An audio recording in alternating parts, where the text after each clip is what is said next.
Bonjour, 19e siècle, Atala, les funérailles d'Atala. Enfin, nous arrivâmes au lieu marqué par ma douleur. Nous descendîmes sous l'arche du pont. Ô mon fils, il eût fallu voir un jeune sauvage et un vieil ermite, à genoux, l'un vis-à-vis de l'autre dans un désert, creusant avec leurs mains un tombeau pour une pauvre fille dont le corps était étendu près de là, dans la ravine desséchée d'un torrent.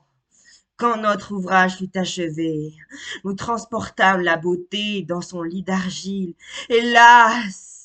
J'avais espéré de préparer une autre couche pour elle, prenant alors un peu de poussière dans ma main et gardant un silence effroyable. J'attachai pour la dernière fois mes yeux sur le visage d'Atala.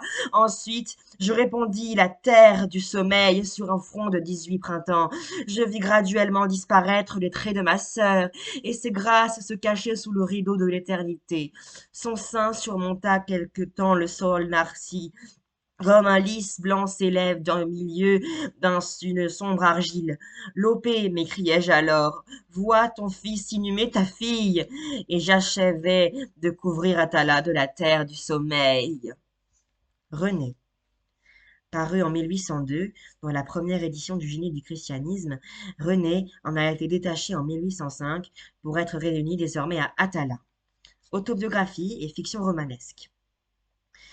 L'enfance rêveuse du héros ressemble beaucoup à celle de François Rollet de Chateaubriand.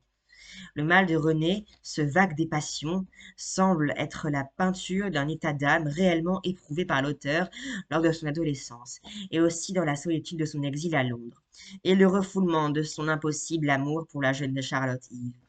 Mais la part de la fiction romanesque, qui apparaît déjà dans le récit de l'enfance de René, devient prépondérante à partir de son adolescence.